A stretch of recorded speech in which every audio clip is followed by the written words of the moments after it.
Sunday, Alice.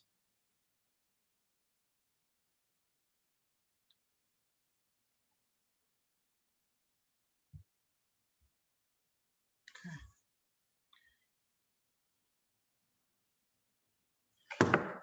How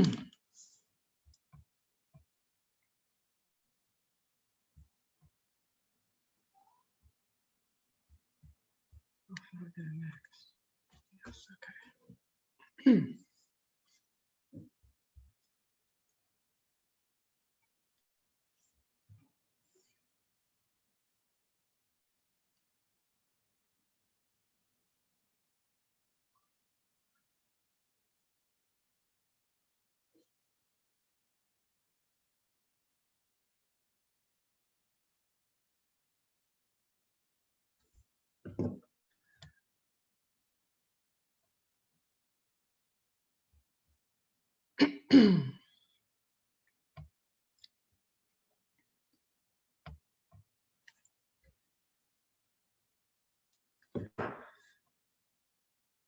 Oops, get that out there.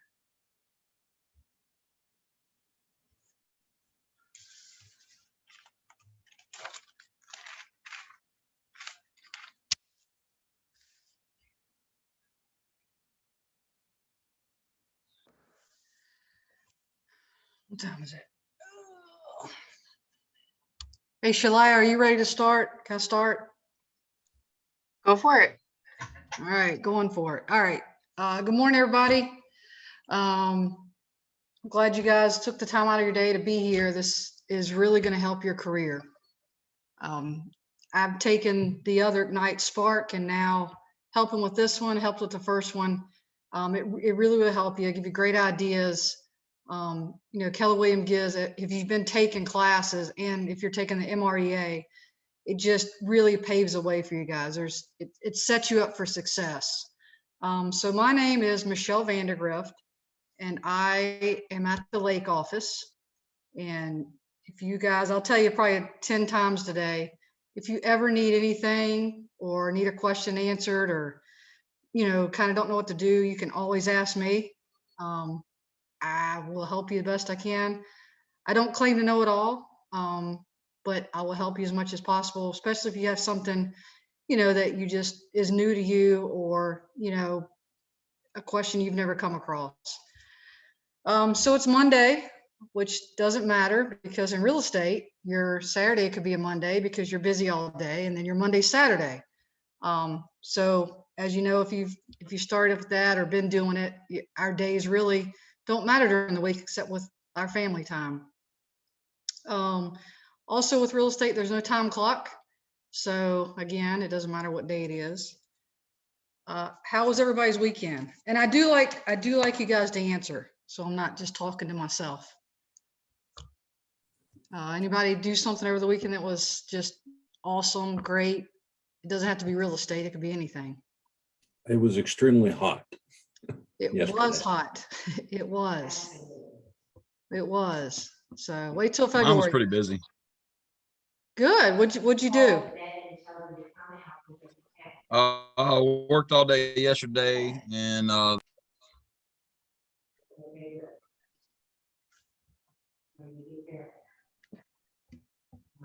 got you. Well, I got to attend 2 kids' parties. One was my own, and all the kids had a good time. And then Saturday was if you guys know PJ Bell, we went to her daughter's birthday party at the lake. So it was a fun weekend, but it was a lot to get in one weekend. And I showed 3 homes, so you know, I threw a little work in there. Alice will be proud of me. All right, so this Ignite, I have not taught. I looked over things this weekend. It's a lot for you guys to take in. It really, really adds to the first Ignite, gives you guys even more, which I am going to preach KW because I love it. And like I said, they just give you so many tools. It can be overwhelming, but at the same time, they really set you up for success here. If you've been in any other career or any other company, you will realize that KW does a really good job. So again, kudos for you guys showing up today. It means you really want to learn, you want to do well. All right, so I don't know what you guys went yet last week, because I didn't do last week's, I did the week before, and I did the MREA. But today we're going to talk about your database. And I'm sure you have heard database. You will hear lead gen. You will see a common theme here. And it is that way for a reason. You really have to work on your lead gen. Database goes with it. So we're going to kind of dive into database today and how important that is. And if I pause, it's because I'm not confused, but I took notes to go with the pages. So if I'm looking and I want to make sure I make the points that I thought of last night. So again, I'm not confused. I just look confused. So your database is your business. What does a database, and like I said, I like you guys to answer. There's no wrong answer, I promise. Unless it's really, really left field and it's still not wrong, we'll just talk it out. To you, what is your database? That's is that people where you just got their name and address and phone number, and they're not personal, like Right? Yep. There'll be three, and we'll get to that part. There's three parts to that, but yes, that is a start of your database, most definitely. Thank you, Cindy. So with a database, let me get to my next thing. You know, what you want to do with your database is you want to work it. You have to work your database. Just having phone numbers and a name and it just sits there. You know, I always explain to new agents, okay, you have your license. What do you do now? Okay. I could go out and get a license or a card that says I'm a rocket scientist, but you know, to be really good at it, you have to, you know, follow all your steps and work your database. So you guys probably got this last week. What successful agents do every day. If not, you probably saw this maybe in the MRE as well. So these are the things that you're going to probably see come up in every slideshow in every class. These are the things we're talking about: lead generate, make seller and listing presentations, that will be part 2 of today, if you didn't know. Buyer presentations and preview real estate. Those are things you need to be doing. So that is under the grow your business. And then running your business, you have to market your seller listings, which we will get to talking about how to do that, what you offer, things like that in the next section. Show buyer houses. And even with that, you know, when you show a house, sometimes, I mean, there's tons of different houses and there's tons of areas you cover, especially if the Roanoke Valley Association. You know, you have Bedford, you have so many different counties, Franklin County, you know, Roanoke. It's hard to get to every house, but the more you show, the more you become more comfortable with them, what things you should look for, things like that. Negotiate contracts, transaction management, closing, vendor management, set your goals, compliance, attend training, which you guys are doing today. So you're, like I said, you're one step with the people that aren't taking the time to do this. And I know it's busy. Everybody, I think a lot of people's schools start next week, or Wednesday. So I know it's hard to do that. And then manage your money. Let's see. So with database, I kind of gave you some examples, but you know, what is the purpose of your database? I mean, not just thinking about what you do today, but what is the purpose of your database? And if you're thinking big picture, and I love that saying, big picture. Because like you could have repeat customers or they could have referrals. right? So like you want to just keep in touch with them. Yep, you do, Cindy. And sometimes I jump ahead of myself. So I get very excited talking about this kind of stuff, but it's almost like calling, like maybe to check on a family member or a friend. Um, you want to call and check up on them. With business, you stay top of mind. Your family, you're on their mind, but you call to check up on them. You use your database, like you said, because if you've ever gone out to like buy a car and you go to one dealership and they don't have what you want, if you don't make that connection with that person and say, okay, find me this and you're my person, I like you a lot, you're going to go to another dealership, and you don't want that to happen in real estate. So you have to stay on top of their mind. So yes, using your database for future referrals, because you want people to think about you. With database, there's other industries that use their databases as well. I mean, we all get those telemarketers calls every day. Even doctors use it. Well, probably usually the nurses, but to do follow-ups, we use it the same way, just in a different reference. But you have to stay on top of mind, because if not, I mean, look at how many realtors we have, and it's just our company. So if you don't stay on top of mind, the competition then will surpass you. They'll forget about you. And with your database, so with KW, we do a lot of, we talk a lot about being intentional. And you guys, the longer you're with Keller Williams, you'll hear this. I don't know everybody's background, so you may have heard this at maybe some places you've worked before. Be intentional, do things intentional. I think Teresa talked, last week with the MREA, if you attended that you have to be intentional. If you're in a grocery store, make a purpose, say hi to someone, give your business card out. Same with database. You have to use it, not just have it.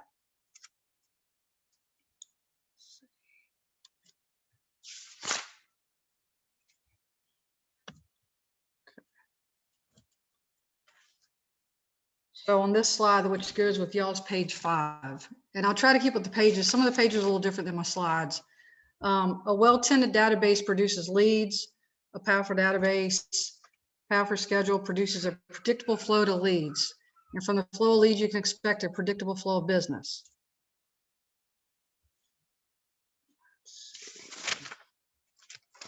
All right. All right, so because I like to ask you guys kind of your opinion first and then give you what the book says. Like I said, I like to be interactive. That way you guys aren't just sitting there listening to me talk. So what is a database? Purpose, what makes your database valuable? What are the industries use database for prospecting and marketing? And what makes targeted marketing effective? So you guys kind of gave me a few responses. You have to remember that your database is very valuable. That could be, a vendor you use. That could be a friend, family, people you go to church with. School's getting ready to start, so you can use that, very valuable. Especially if you volunteer, maybe your kids play sports. And like I said, I'm going to give you guys all the ideas I can.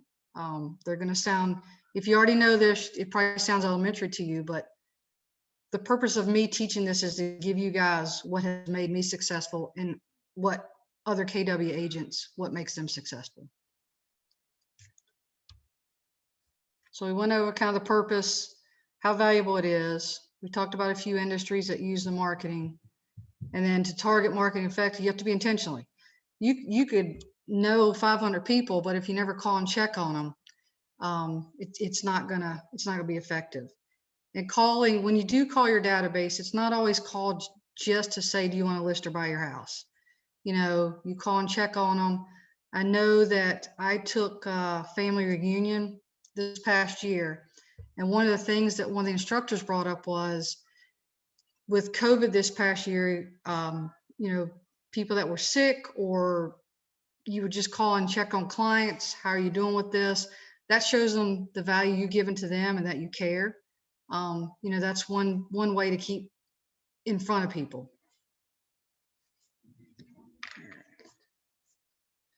We will dive into. All right. So this is the levels we were talking about. Cindy brought up the first one, kind of just have a name, maybe where they work and a contact number. So there are 3 levels of a millionaire database. And we all like that word millionaire. So it's essential, effective, and exceptional. And that's going to be with the more info you gather on that customer or client, wherever they're at, friend, family member, it'll help you guys know them better for your database.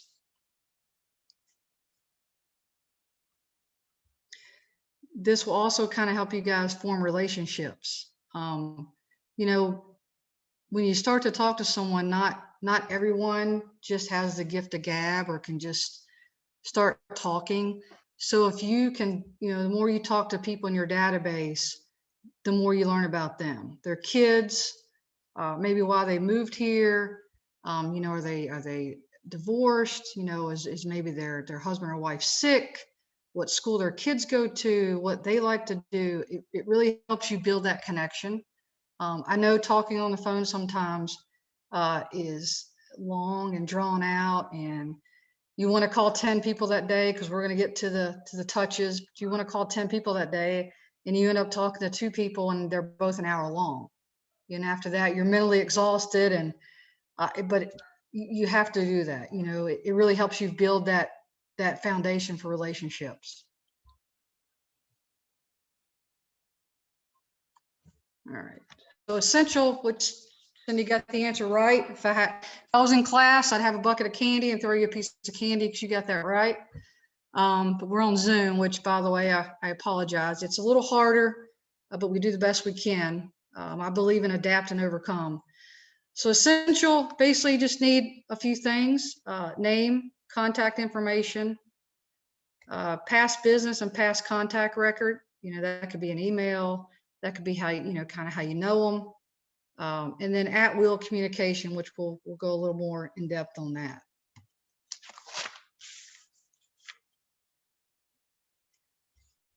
You know, and if you put someone's name, maybe they go by a nickname, you know, William, not everybody goes by William, they go by Bill or something else, or maybe, you know, so put that in your contacts. It's going to all register when you're trying to remember. Plus it shows a more personal touch with people when you call them by the name that they like to go by. As you start reaching out to your leads or communicating with them, you will notice similarities, which I said it in a different term, but I'm going to kind of read you how the book says some, you know, how they write it. Maybe it's that they live in the same neighborhood, they like same sports. All these pieces of information gathered are useful to an agent. So when you start putting in your database, you'll start seeing people with the same similarities, same hobbies. You know, maybe you have 3 moms that their kids play on the same soccer team. So you kind of put them together. And when you start putting your stuff into command, you can kind of group these together. The more you use command, you'll start seeing things like this, which we will get as in depth as possible on Zoom. All right, let me get your next one here. Okay, so effective.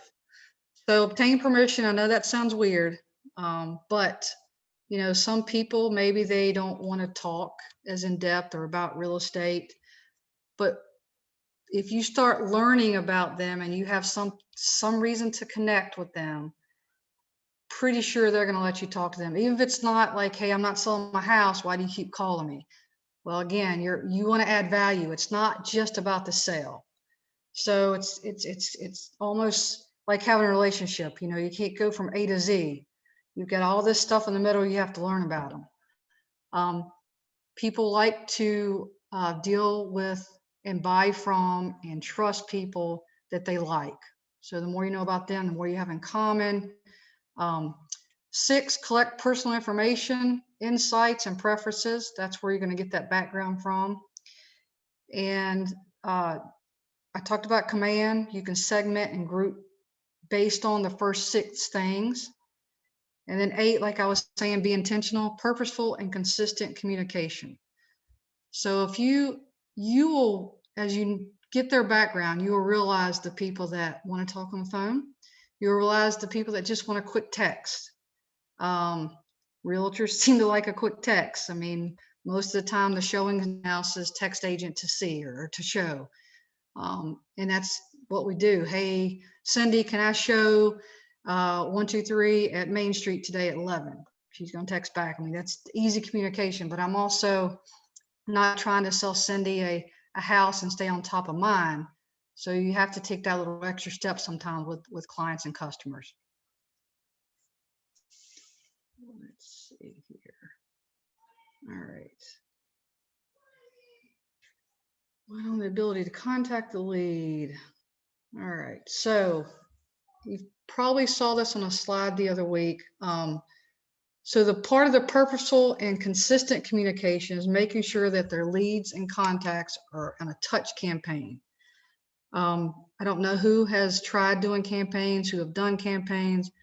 I will tell you, I don't do them often enough. So that's one reason I do classes like this. So it tells me I need to get my tail in gear, practice what you preach, kind of like you do with, if you have kids, you can't use the do as I say when you're doing real estate and teaching people.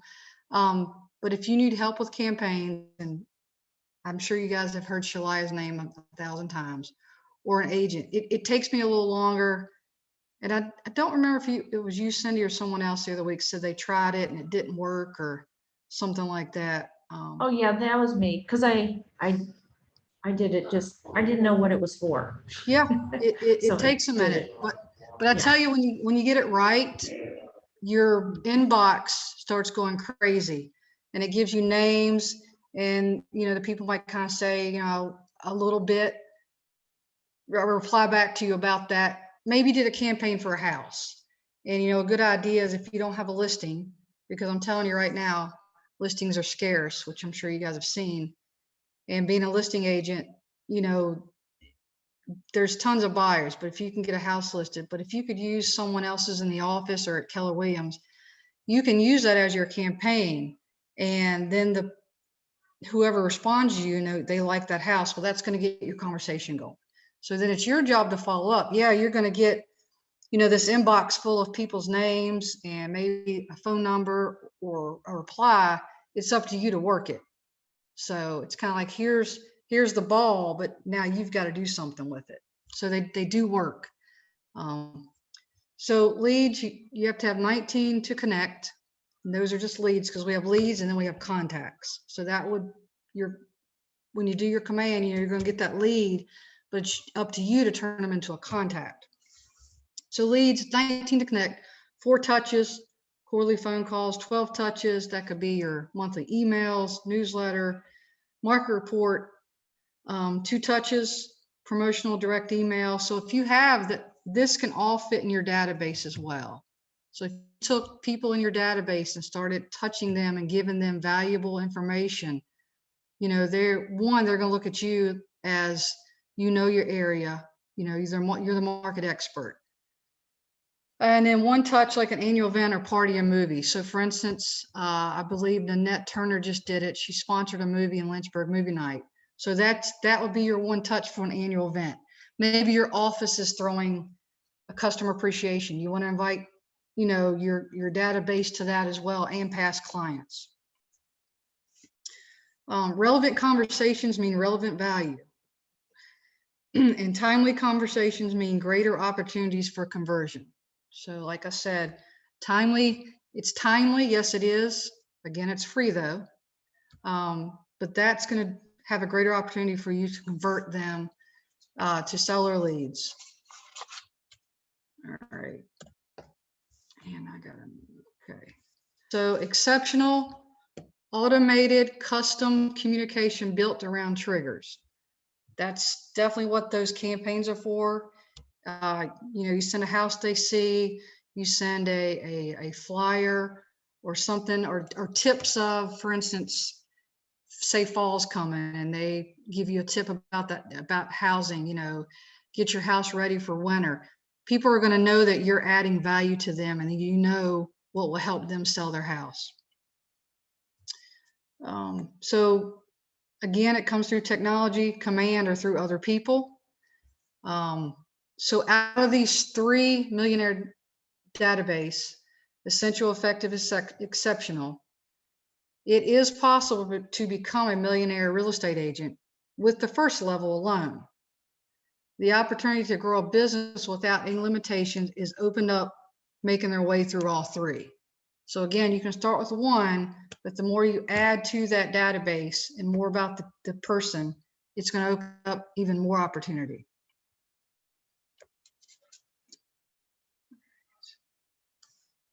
Let's see.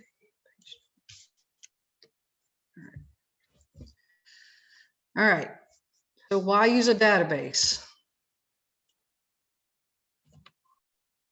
Let's see here. Let's get back to, again, just making sure my pages match. All right. So avoid the today trap, and 2, a predictable return on investment, ROI. So you've heard this before. The size of your database determines the size of your bank account. I'm going to read that again. If you need to write that in bold letters, put it on your refrigerator, put it on your bathroom mirror. I don't know, write it across your kid's forehead because they're always around, right? Kids are always around. The size of your database determines the size of your bank account. Database holds their relationships. It makes customer information easy to handle and can help improve service and strengthen relationships. So another key word, you're going to hear me say a lot. You got to build those relationships. And then with these 2, avoid the today trap. So what that means is just thinking about your business today, you're not going to have a business in the future.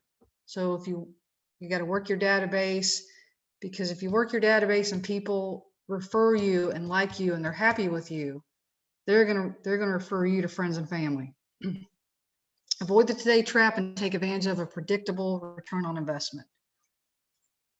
So remember, there's two types.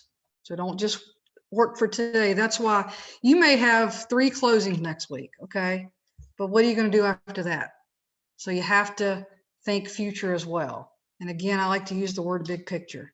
You can't just be stuck in the bubble of today. Okay, I got 3 closings. I got a little money for the next 3 months, pay bills, kids' school supplies, whatever you need. You have to think about your future and your return on investment. All right. 2 types of business, today and tomorrow's. Again, I'm going to preach long-term, long-term, long-term. Without a database, your business is built only for today. So the National Association of Realtors states that people move every 10 years. If you're only focusing on people doing business today, you're only focusing on 10% of the business that can be done. Within 10 years between transactions, agents who don't leverage systems to stay top of mind end up experiencing their clients using different agents. All right. So for instance, you make a sale and maybe it's a first-time buyer and it's their starter home. All of us has had a starter home. Some may still live in it. So they decide to have a family, or they just want bigger because they got, I don't know, a promotion. They want a bigger house. They want to, move up a little bit. So in, those 8 to 10 years, if you don't stay in touch with them, say they find another agent, that's going to hurt your business in the future. So that's why you have to work your database, stay in touch. And with today, even just sending them a text here and there. Maybe it's on their birthday and they're go, man, they remember it's my birthday. Or maybe you just out of the blue say, hey, I'm just reaching out to clients today, checking on them, hope everything's going okay at your house. Because if you sold it to them, that's good to follow up and say, how are things going, So you have to take control of your database, have purposeful, consistent approach, build a path to your future. And that's how you get repeat business and referral business from your sphere of influence. All right, so explain, I got these little people on these slides. So why use a database? So for example, these 100 people are in your market. Okay. Out of the 100, 65 are looking to be homeowners and 35 are not. All right, here's where it really hits home. Out of the 65, 58 of those people are off the market. The remaining people, which are 7, are your today business. So again, that's what you have today, because all these other people are off market at the moment. So you have to think future. If an agent is working without a database and is only focused on today's business, they're focused on finding the one person who isn't already represented by an agent. So if there's that one person and there's, 250 agents, but you guys are given these kind of tools to do your homework, stay top of mind, you're not gonna have to worry about that. Okay.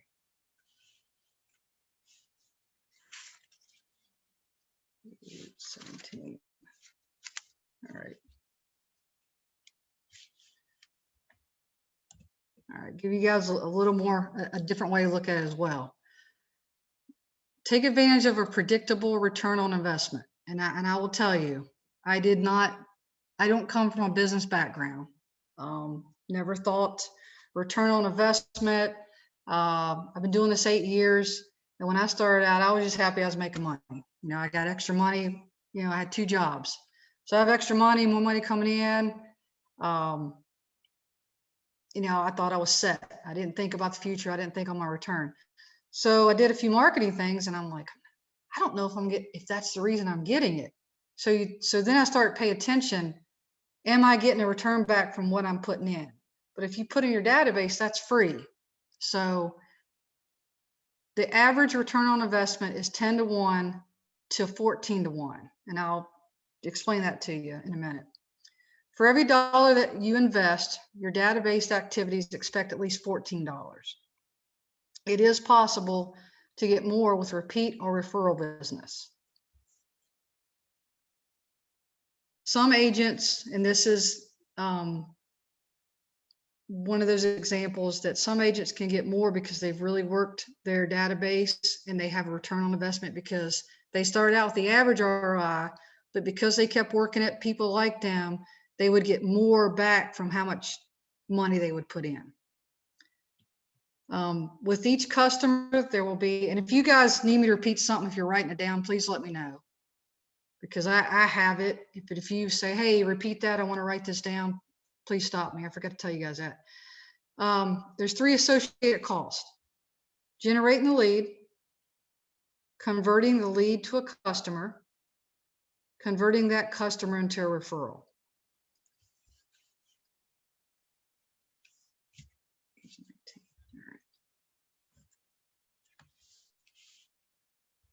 All right. Let's see this writing very well. Go down and over. Okay. So to take advantage of a predictable return on investment, 3 important considerations. So you have your lowest lead cost. This is the cheapest customer acquisition strategy, is to work with existing customers and people who know and like you. Okay. So to know you and like you, you have to be on top of mind. You have to, give value. They then will either be repeat, because like I said, people keep houses about 10 years, they upsize, downsize, or they refer to their friends and family. Hey, go, use George because he got us our first home and he really just went out of his way. We didn't know any painters, and George said, hey man, use my company. They'll do a really good job for you. They'll be in and out. And I mean, people remember that. It's kind of like how we use people as well. You use people you like and trust. So same thing with us. Lowest conversion cost: when properly built and maintained, a database will actually end up producing its own leads. Okay, you got that? Now you have to work it. It's not just build a database and then you start getting these leads. You have to work it and work it the right way. So when properly built, it will actually end up producing its own leads in the form of repeat clients and referrals. And then 3 is the important one because, you're trying to make money, not spend all our money. It pays for itself. A database makes it easier to do consistent follow-up. And when you're good at consistent follow-up, the resulting leagues will end up paying for themselves. Page 19. All right, so the note I took on that one was people do business with people they know and like. And again, think about the people you pick for your needs and wants.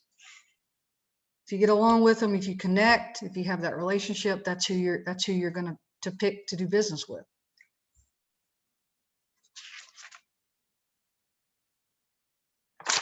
All right. So developing your database.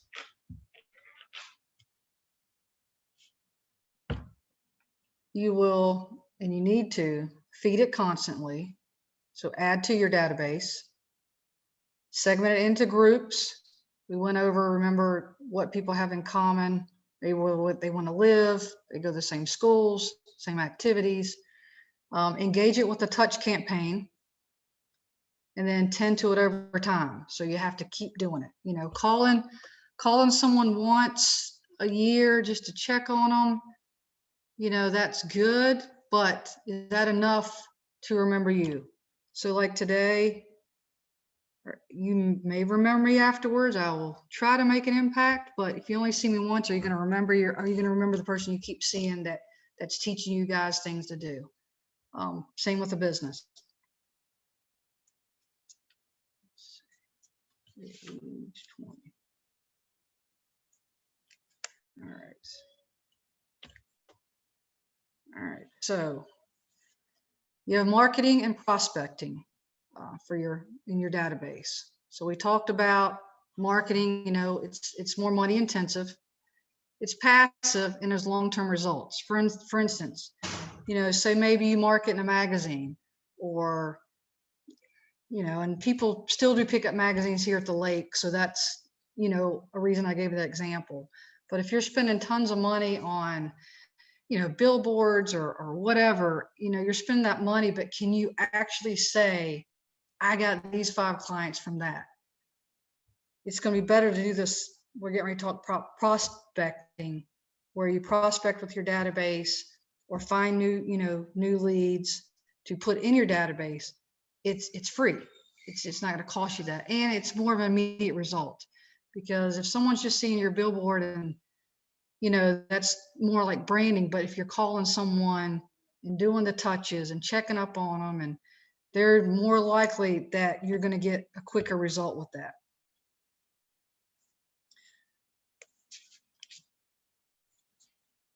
So does anybody have, and like I said, I've seen some of your faces just being on here in another class here or there, but what are some examples of maybe what you guys are doing right now to prospect besides, you know, just put your database in and send out a campaign? Is anybody actually making the calls, and have you had something successful? Have you been, hey, I was at my kid's soccer travel game and I met this guy and he actually lives in my market and wants a house? Does anybody have anything they've kind of been doing since Ignite started?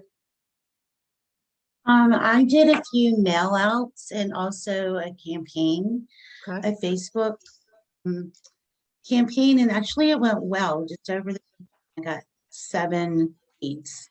So I just Good. need to follow up with that. Yes, definitely follow up. That's the you know, the follow through. So I don't know if you play basketball, Roxanne. I don't You play know. basketball, but my boys did. So So you've watched, so you've probably heard you got to follow through with your shot, right? You can't just throw it Right. up there. You'll realize I'll do a lot of relation to sports or fishing. I love So sports, so I get that. look at that. Roxanne and I are building a relationship. See how easy this is, guys? It's easy. You just got to do it. But yeah, you follow up, you know, reach back out to them. And, you know, I'll give you a hint. If you ever want to call me, so it's not always during class, you know, your follow-up's not just call and say, okay, what are you looking for? 3-bedroom, 2-bedroom? You know, it could be something like, oh, that's great. So, you know, do you live in the area? Are you moving to upgrade? You know, things that, and then they're going to tell you, you know, we say, let them do the talking. You listen, you know, the first couple times you listen to what their needs are, take notes, and that's going to, you know, help build that relationship. Plus you're going to know kind of what they're looking for. Right. So yeah, definitely. Okay, Well, thank you. Yeah. Thank Thanks, you. Roxanne. you're welcome. Now, when we get Facebook leads, are we supposed to check the do not call list, or because they entered their information, that's their permission to call? Alice may have a different answer. She might agree. I would say that's permission because they came to you. Okay. I would say it's a-okay because they reached out to you. Kind of like you'll learn there's clients that aren't happy with their own realtor. Obviously not at Keller Williams, but with their company. So they might reach out to you. If they reach out to you, then it's okay. You just can't reach out to them if they're working with an agent. So I would say they reached out to you, you're good to go. Okay. That Marissa, that's on anything. If someone's reached out to you and they're on the do not call list, the do not call list doesn't take precedent over them reaching out to you. Okay. Thank you. All right. Let's see.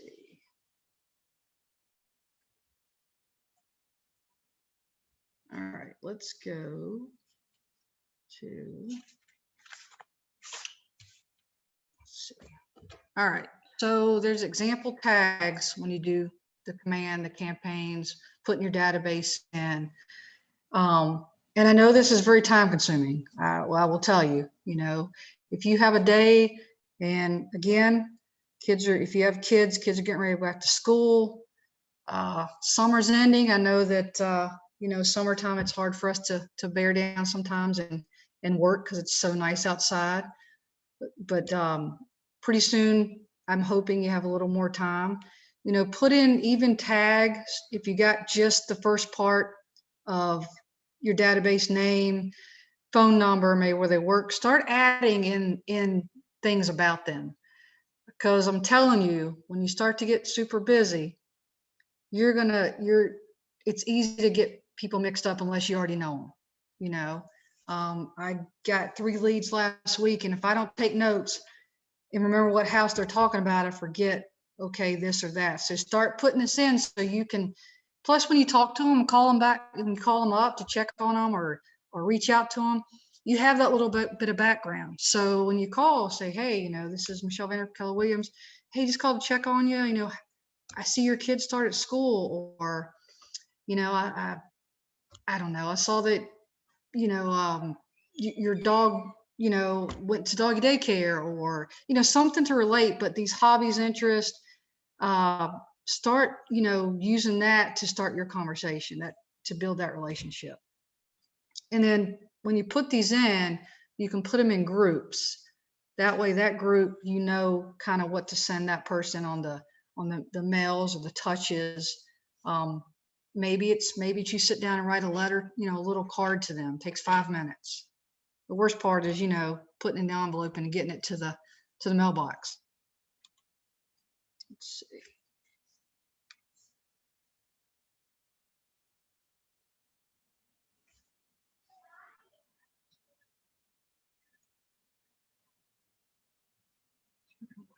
All right, I'll make sure I'm missing thing. All right, so I'm gonna tell you, this is Zoom. And unless I paid Shalaya, begged, still borrowed, added to her plate, we're not gonna do a tech demo today. If you need it, like I said, get with someone that's been doing it, or Shalaya. And I tell you, if you go to Shalaya and, set up a time, go to her office, make it easy for her, I'm sure she has, a few minutes to spare. Now she was very busy because Shalaya is like the fall guy. We call him for everything. I called her yesterday on her day off.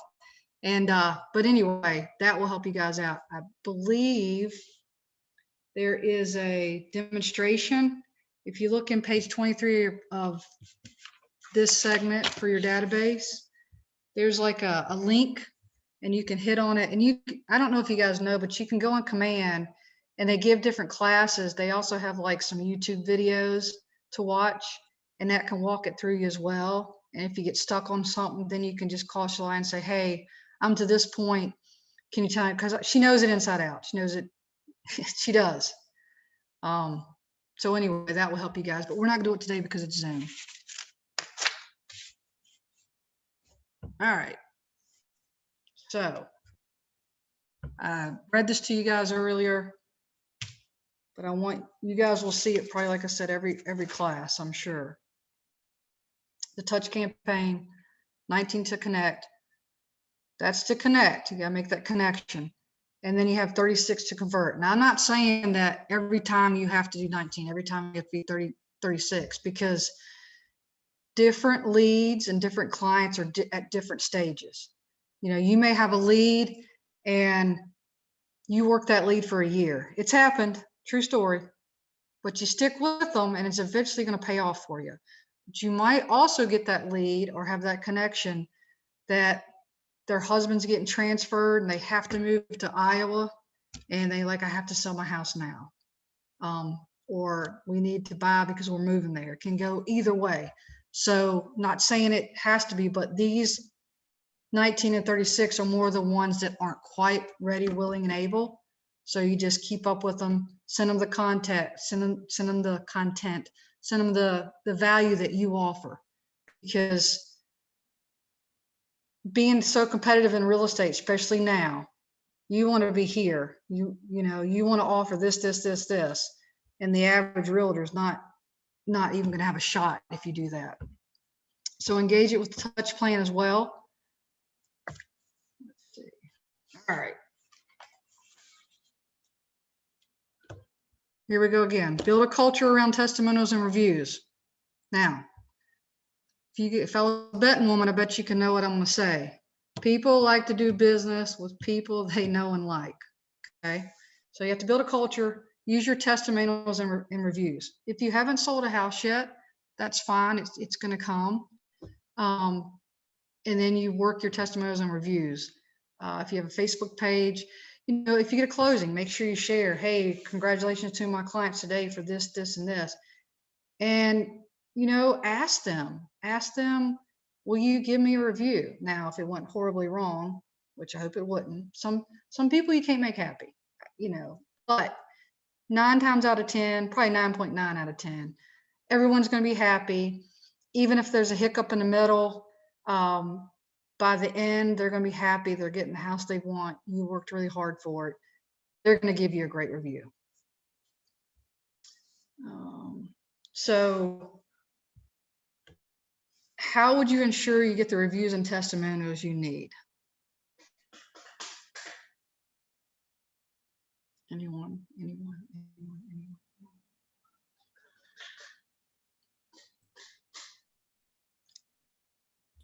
And if I've already hit everything, then just say, you gave us the answer. All right, page 26. All right, regular update and prune your database, okay? In addition to leveraging your sphere of influence for testimonials and reviews, it's important to make sure that they are regularly updating and pruning your database.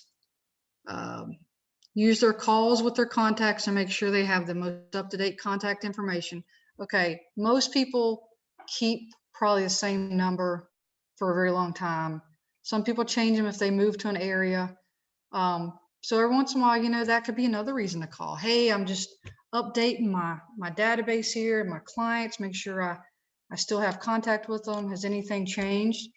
You know, and then you could lead into, how's your house? You know, do you have any neighbors? Do you know anyone to, you know, want to buy or sell? That's a good way to update it. Plus stick that still, hey, I'm still an agent. Here I am, you know, refer me. Pruning your database regularly is also just as important as having the right information. Make sure your database is as healthy as it can be and that you should be able to answer these 3 questions. Are the right people in it? Is your database accurate? And are they in the correct groups? What time we got? All right. So recap, we're doing pretty good. It's about 12 till. So I try not to over talk so you guys don't stay here all day. All right. So the ahas to achievement, we'll kind of recap. The things we went over today, has it placed anything in your head to think about, something you do different? Or, hey, aha, I should be doing that. I thought maybe it was this way. And you know, something came to mind that I should be doing this instead, or that's a great idea. Does anybody have any ahas or anything meaningful to you that we went over so far?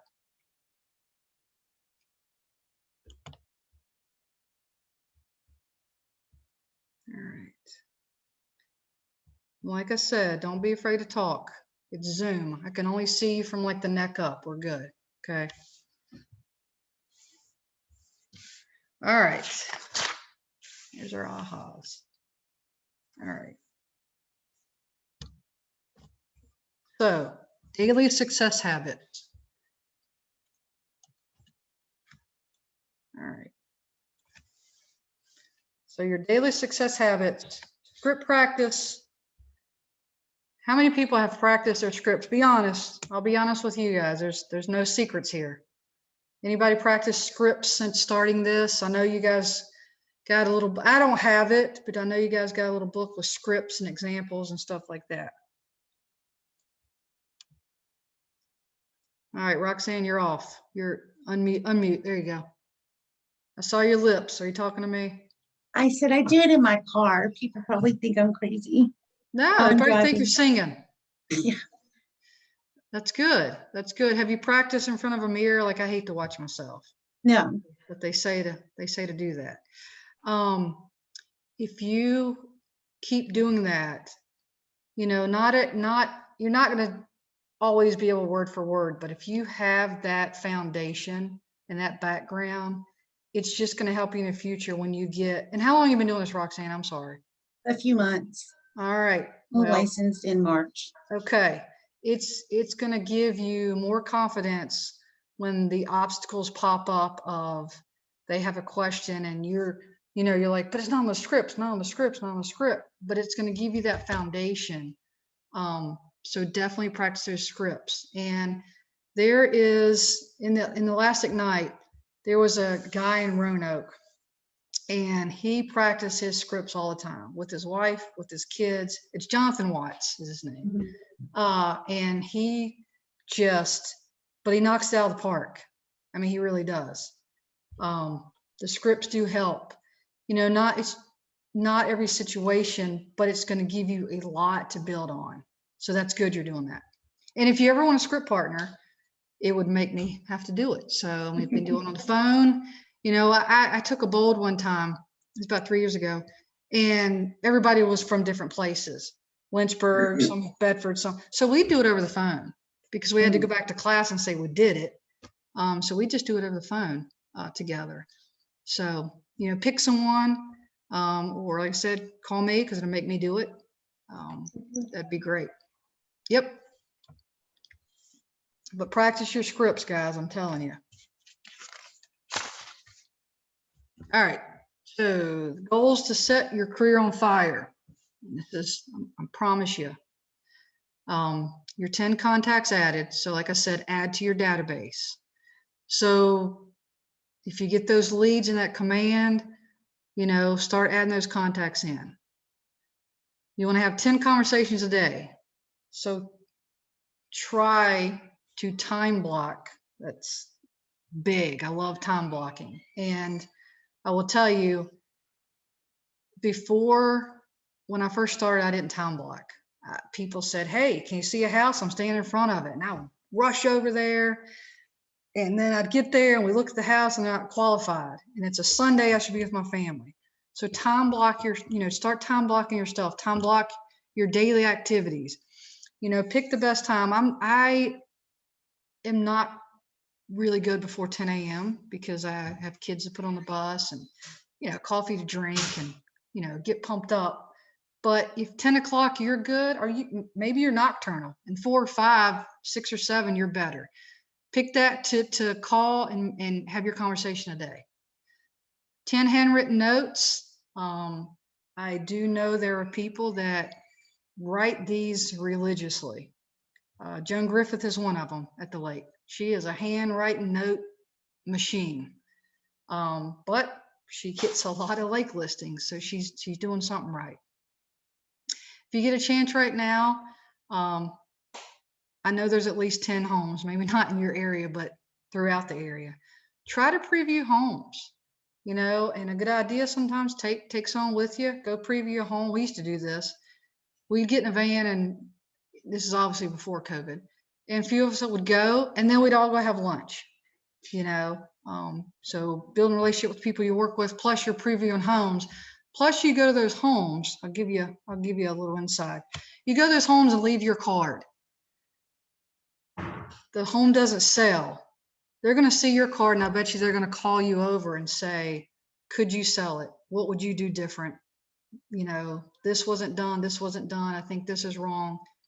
I mean, it's a foot in the door. So really riding around previewing homes isn't always, you know, just looking, but you put your card in there, you never know. So show people that you're active. Again, top of mind, top of mind, top of mind. All right. So Michelle, I'd like to say something about that. hit it, Alice. So instead of just dropping your card, get out a little notepad, design it toward you, say something nice about a feature of the house, and staple it to your card. It's a good idea. Because they're gonna read, just like you read a personal note, a personal comment about them house. Thank you so much for letting me preview your home for my buyer. I particularly loved the new kitchen. It is fabulous. It'd be great for people who love to cook, anything. Mm-hmm. The likelihood if that house didn't sell with their agent is the one that made a comment on their house. Yep. They're gonna think you're the one that paid attention. Yes.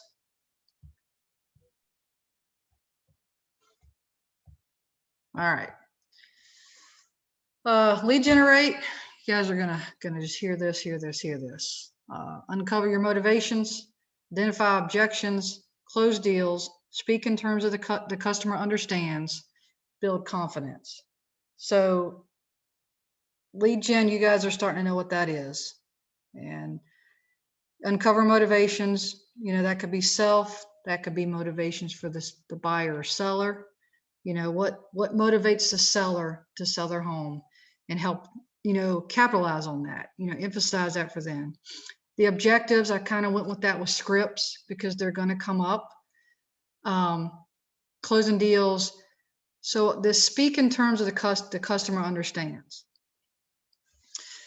So I'm pretty much just me, I'll tell you.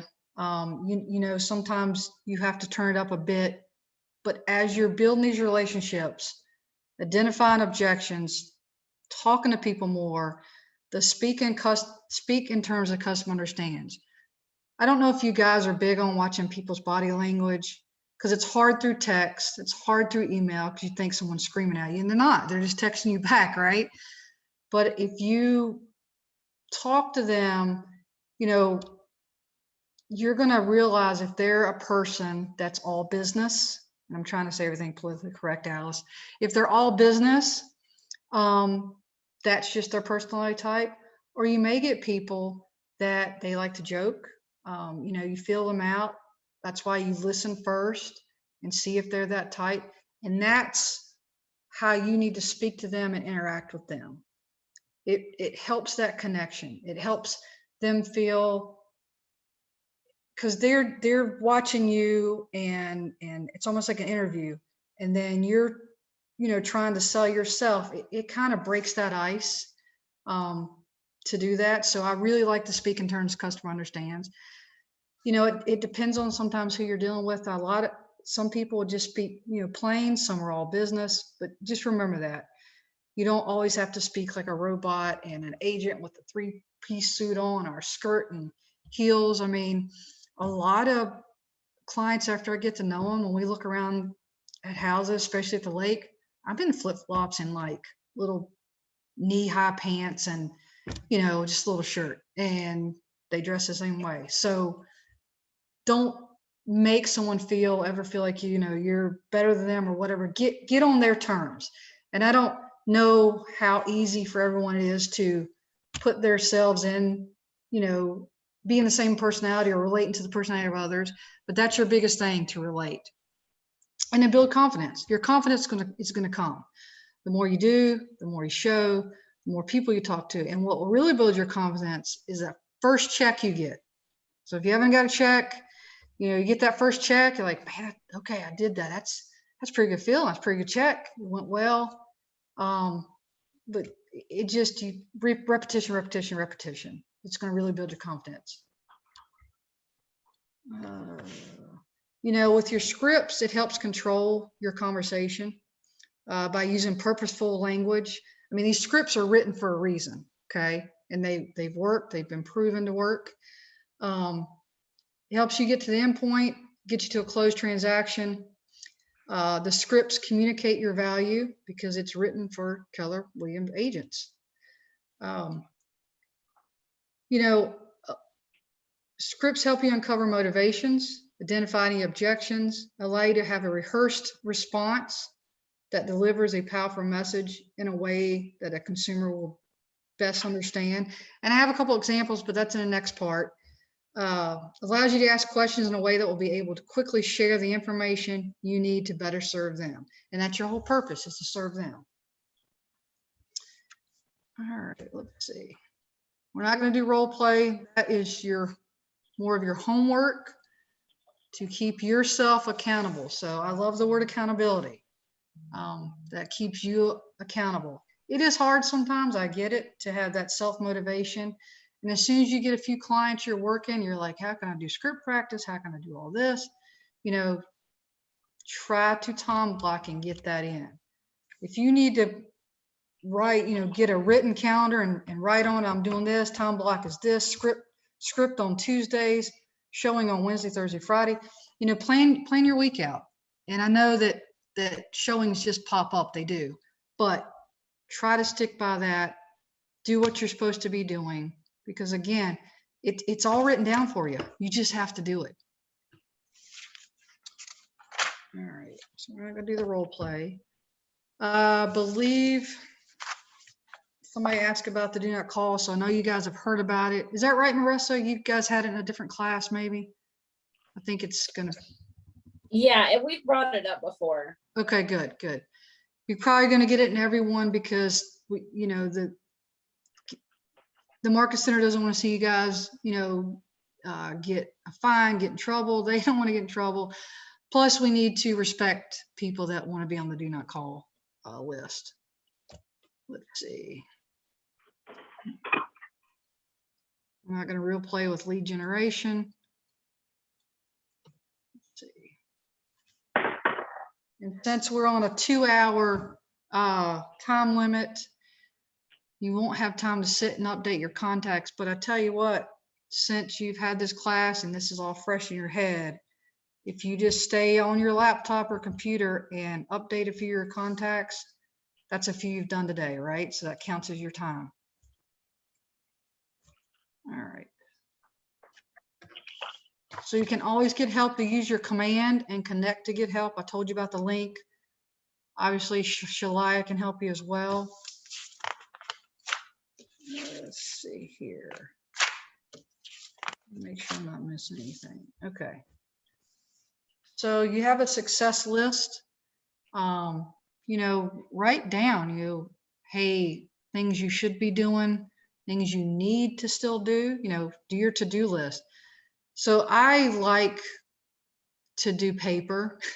So I will put on my island the night before everything I need to do the next day. And it's a mix. Hey, call John Smith about home inspection. And then, hey, pick up groceries. So it's a mix, but it's my to-do list. So if that's what gets you, so when you get up that morning, your to-do list, do that. Say tomorrow, 9 to 10, I'm doing, lead gen, or I'm writing 10 notes out to 10 people in my neighborhood or 10 people in my sphere. And then, X it off when you've done it. I love the feeling of crossing it out. I've done it, I've done it, I've done it. Cross it out. Like I said, I like the old paper way. People that like doing on a computer, do it that way as well. You know, do what's comfortable for you, because that way you'll do it. I guess there's a survey. Ask participants to complete the Ignite evaluation survey. I don't know if that's individual or if it's all class. Do you know, Alice? Is it a Survey Monkey for each one of these classes? She's still there. She on the phone. All right. Anyway, there it is if you would like to do a survey. So it is 11:03. I went 3 minutes over, which is easy to do because even though the book has things written in it, I like to have discussions. I like the interaction. So sometimes I go a little bit over, but I will try not to go as far. Why don't you guys take about a 8 to 10 minute break if you need to get more coffee, if you need to make a phone call, grab a snack, whatever you need to do, and then we'll resume after that if that's okay. That way your mind gets a rest. It's the human mind really only concentrates about 50 minutes. I think that's why a lot of classes are usually about 10 till you take your break, but I wanted to get through it with you guys. So, and if you have any questions, feel free to ask me. You can type it, the response, if you don't want to speak out loud, or you can ask me.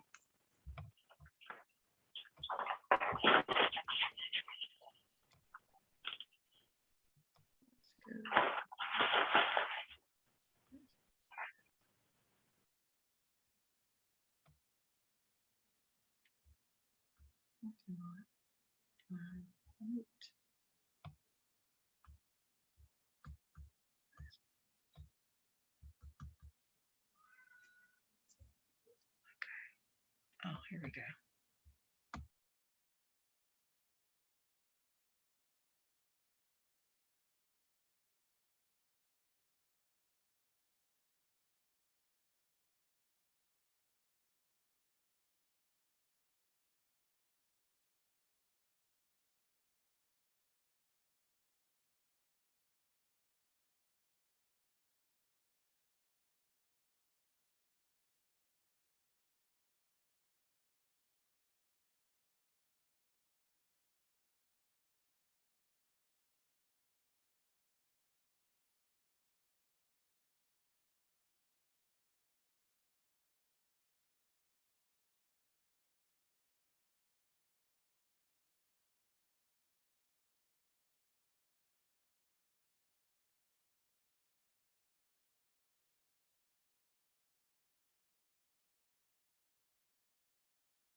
All right.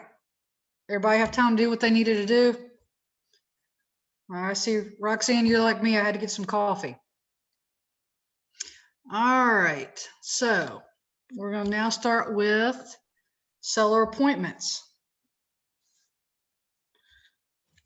All right.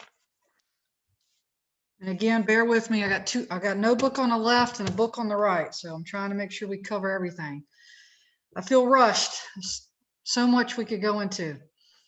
All right, so what we're going to focus on today, making seller listing presentations and getting listings.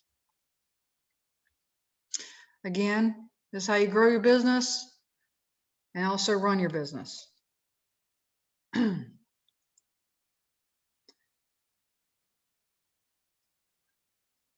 right, so in the Spark session, I'm not sure who all took it because I know a lot of you guys are new to us, but there was a session with working with sellers as well. So if that comes back around, you guys need to take that as well. All right, what sellers want? Okay, they want everything. I'm gonna tell you, they want everything. All right, we're gonna look at what sellers say they want and how that affects your conversations with them.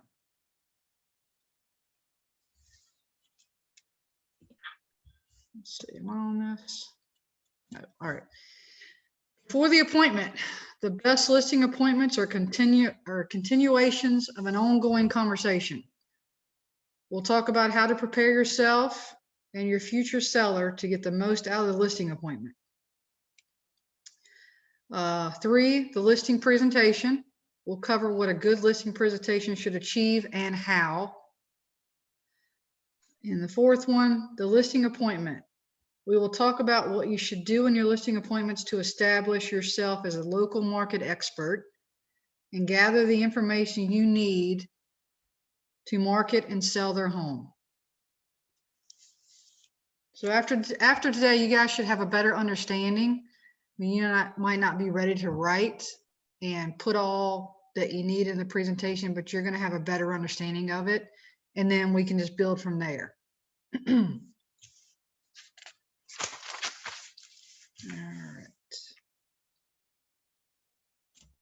All right. How sellers found their agent. And you guys obviously can read, but I'll go through these with you guys. All right. So these numbers are from the National Association of Realtors, home buyers and sellers. So this gives you an idea of the biggest is referred by friend, neighbor, relative. Okay. So that's why you have to stay top of mind. So people say, hey, yeah, I did use, Marissa, and she did this, this, and this for us. And, give her a call, let her come out and price your house. Let's see. So looking at this data, this little pie chart, I like pie charts. Although I have kids, so I'm starting to hate pizza pie because that's all they want. So what does this data tell you about the importance of building relationships to get listings? I mean, you can see the biggest percentage where it comes from. Would you be surprised to learn that 75% of sellers only contact one agent? 15% talk to 2 before selecting one. So anybody else on here that has a background with maybe something where they've had to go up against 3 or 4 other agents, that's fine. I like to share with you guys kind of what I did, but I like you guys to talk as well. Every once in a while, I've gotten where people would say, hey, I'm going to let you come over, price my house, look at it, talk to me, but I do have another agent that we're going to interview as well. It doesn't happen a lot, but it does happen. So that's why it's super important to have, your presentation ready, your numbers, why you want to price it that way, why you want to do the walkthrough so you can go over some things that's going to help them because you're adding value. Remember, we're adding value to everything. Because you know, before, if you're not an agent, and you'll start to learn it, like this becomes just secondhand knowledge. But if you haven't listed your house, maybe it's a house you've lived in forever, you know, because we have older clients as well, and they don't know what needs to be done. So you offer value. They like that.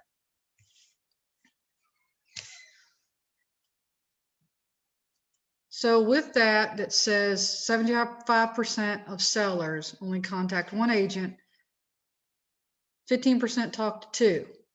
How important does that make your first impression with the seller? Makes it pretty doggone important, right? All right. So what sellers want? Help sell the home in a specific time frame, help price home competitively, help fix up home and sell for more. There's that value. Help find a buyer. All right. So besides being professional, friendly, likable, sellers have objectives that they want to know and can help them achieve. So, and we're going to get to doing the walkthrough, looking at the house and offering, you know, what you would or what they need to do. They like all that, you know, the paperwork, negotiations, you know, that's a given, but you still want to emphasize that with them, that, you know, you'll be there every step of the way. You'll negotiate, you'll write the contract, you know, that you have vendors that you use for, you know, termite inspections, painters, landscaping people, you know, that's all building. You know, they're part of your database too, because you're going to use them for that and hope you use them, they're going to refer you. It just comes whole circle. It'll start sinking in. Took me a while. I'm a slow learner, right?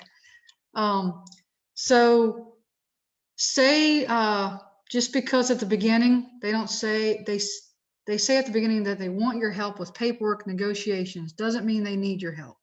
Remember, 27% of sellers used their realtor previously, so they have a good idea and a good relationship with the agent. The total value, there's that word, the total value you bring to the transaction is what will get you the repeat business. These things are what are important in a first impression. And I'll tell you, bringing value doesn't have to be some huge thing, some grand gesture. A lot of times it's just, for instance, if you maybe have a client that, and we have it here at the lake a lot, the people don't live here year round. So I have a potential seller right now. They're an older couple. They live in Roanoke, but they're getting their mom's house at the lake to sell, getting it ready. So one thing I offered was, instead of you driving to meet a company to look at moving stuff out, I'll just go do it. You know, so that's value. That saves them the trip. You know, I offered them some landscaping guys to cut back, you know, some bushes that was in front of the house so you can see the house better. So you're offering value, even if they say, well, I'm not going to use them, I'm going to use my guy, or, you know, I have a guy that mows my yard, he'll come do my parents' house as well and do some trim work. You're still offering that value. So in their mind, they're thinking, you know, the market, you've done this before. All right.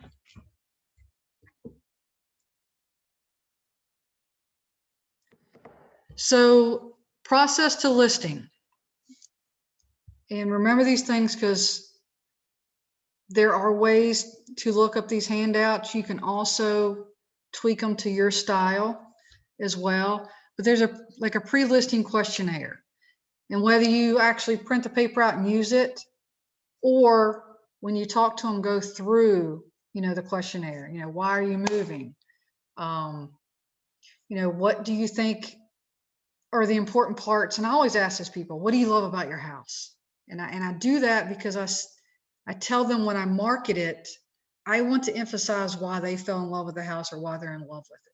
So I can put that in the listing comments, you know, not, hey, this is what these people love, but emphasize, you know, great kitchen or great backyard for entertaining, which would be good if you know, you have families looking for houses. Schedule a listing appointment. After you understand how motivated, and we talked about this, there's ready, willing, able, There's some that, they're thinking about it, but not quite there. Kind of like this market right now.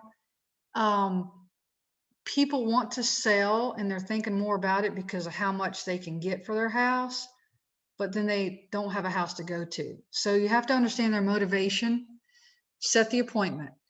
There's a pre-listing packet, that you kind of put together. And if you want to send that to them before you can, I usually take it with me. And like I said, it's going to be your style. Plus it's going to be the type of seller, their personality will be better sitting down and going over it, or are they people that will actually read it and then have questions when you get there. You can send that to them. That kind of sets the seller's expectations of the process, or, it's going to lead to conversation when you get there anyway. And then creating a listing presentation. The listing presentation is more detailed about your plans to sell this particular listing that you can use during the appointment.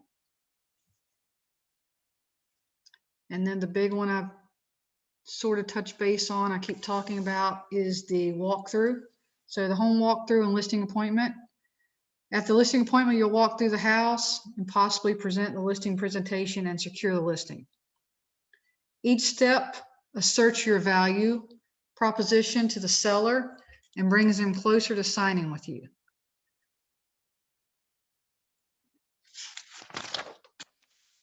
What page is that?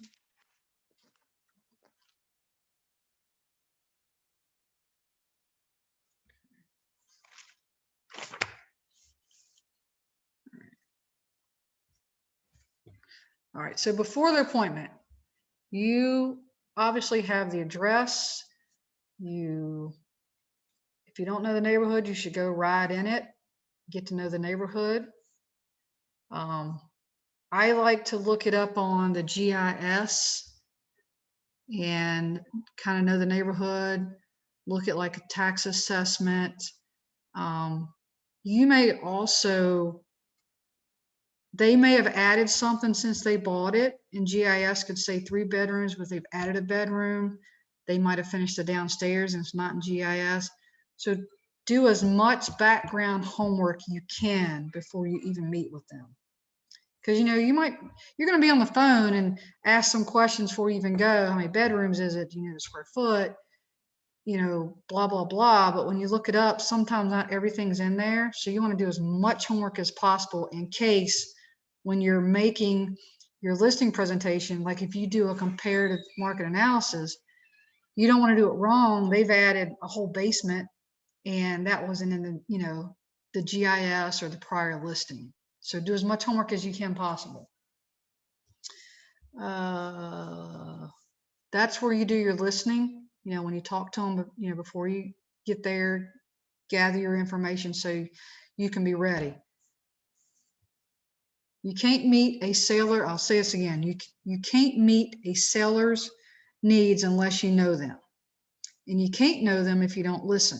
So remember, listen, listen, listen, let them do the talking. They're going to tell you everything. A lot of people, a high percentage are very proud of their house. They've lived there, maybe it's someone's lived there their whole life.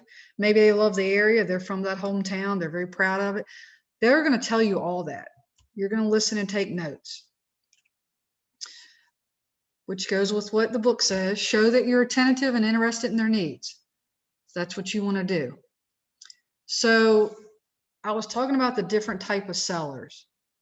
So in the Spark Ignite, we talked about A, B, and C sellers.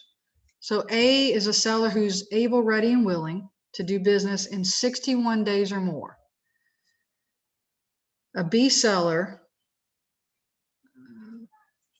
is able, ready, and willing to do business in 15 to 60 days. So you see how I told you some people take longer, some are ready. And even if you have one that's super ready, they're ready to go, they said, I'm ready to go. And then you go to their house, you look at it, and you guys decide, okay, this needs to be done. So then you got to motivate them to get it done, because then they come that seller that's taking a little longer. I have 3 of those right now. I've been waiting 2 months for 3 people to get their house ready. but I know they're doing it because they're using my vendors. A sellers have been thinking about selling their home for a bit, so they have expectations about the pricing and a timeline that they want you to meet. Okay, you're basically on their time. Their expectations might be reasonable or they might not be, but the first step is discovering their motivation and time frame as well as their expectations. You can work with the seller to adjust their expectations once you know what their expectations are.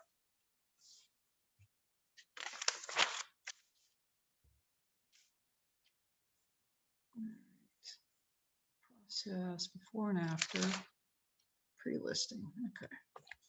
All right. So there's pre-listing goals. Goals before the listing appointment. State your value. Tell the seller what you bring. Pre-selling. Build confidence, their confidence, and answer questions. And save time. Answer objections up front. So that's what I was talking about. You do your background, or, you know, be ready because you've read scripts and they give examples of what people's objections are, whether it's pricing, time frame, maybe it's a house that they need to, you know, clear out. You know, a lot of estates, people get their parents' houses and they need to, you know, older furniture get rid of, clean it, spruce it up a little bit, curb appeal. You know, what objections are you going to have, because different people are motivated for different reasons. Where's my pre-listing? Okay. And there is a pre-listing packet on page 6 in your toolkit. I don't have the toolkit. Look at it in your own time. That's kind of some homework. I'll call that homework because you do need to do that. The pre-listing, yes. This is George. Hey, You George. mentioned a toolkit. Is that a separate item that we should have got? Because all I've got is the book, I guess the class book. Was there additional materials that we were supposed to get? So George, I have been, I'm, like I said, I'm a straight shooter. I have been reading this since about Friday, Saturday, and then last night I read over it again. And I don't have it either, but the book said there's a toolkit, and I think you guys also have like a script book. Alice or Shalaya, do y'all know? You guys there? George, I will find out for you because I didn't get it. I didn't get it either, but I only have the teaching books. I have like the segments to teach. Yeah, Shalaya mentions the script book at the back of the book. I was just wondering about the toolkit that No, has like this is why I bugged Shalaya yesterday. I said, I know it's your day off, but I'm reading this and it says there's a toolkit. I will find out for you. All right, thank you. You got it. You got it. Just because I want you guys to be able to have that. And thanks for asking, George. Please ask me. And if I don't know something, I'm gonna tell you. I'm just that person.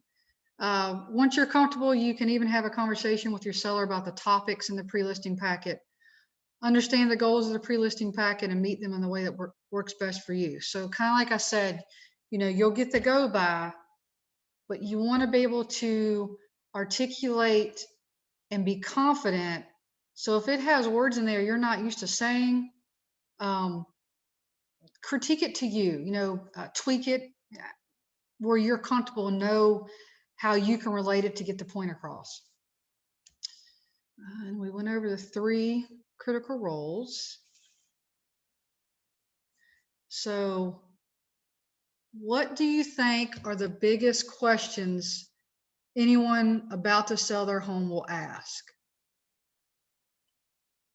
You guys give me a couple examples of, you know, you're sitting there doing the listing and you've got it all ready and you know how this is going to work and you know you've done it. What kind of questions do you think sellers sometimes ask while you're in the listing appointment, or what are their objections or stuff like that? Or any you imagine you'll encounter? All right. I'm gonna give you guys a second, then I'm gonna tell you the answer. All right, so some of them would be pricing, timeline, closing cost, commission. I'll tell you the two big ones.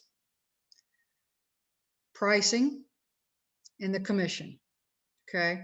Pricing and commission. So you may price a house at, I don't know, 425, and you've got your paperwork, and here's the 3 or 4 comps that you've pulled less than a mile from them, same type house, same size. You've looked at pictures, it's the same type house, nobody has granite countertops. See what I'm saying? It's really close. And they say, well, can we do it for 450? And you're thinking, well, I know it's going to sell at this. Now, take back the year 2021, okay? Just let's X that out, because right now it could go for 25 more because people are paying cash and trying to get a house for everybody else because there's no houses. But in the regular world, how would y'all answer that if someone said, can we list it for 450 instead of 425 that you came up with? Give me your thoughts. You're on your feet. This is game time. You got to answer it. I would say we can list it at 450, but why don't we go ahead and do 425, because it's going to get vetted higher, most likely, and you're going to get what you want anyway. And it won't sit at 450. Yep. Because if the house sits longer than 7 to 10 days, people start to think there's something wrong. They really do. They have become very spoiled with, if it's not selling in a day, something's wrong with it. Right. Where it used to be 30, 60, 90 days. That is a great answer, Roxanne. That is a perfect answer. Again, if I had some candy, I'd throw a line drive right at you. But no, and thank you for speaking up. That is in people's mind, and it can go another way to answer, because people are getting in bidding wars. And I even have buyers that once there's three offers, they go, I'm not even putting one in. I'm not doing a bidding war. And they stand their ground in this market, which is, then you're not going to get something right now. Another answer would be, if we start at 450 that you want, and you don't get 450, be prepared, you might get under. Or we start at 450 and the house sits there, like Roxanne was saying, in 2 weeks, we reduce your price. Deal?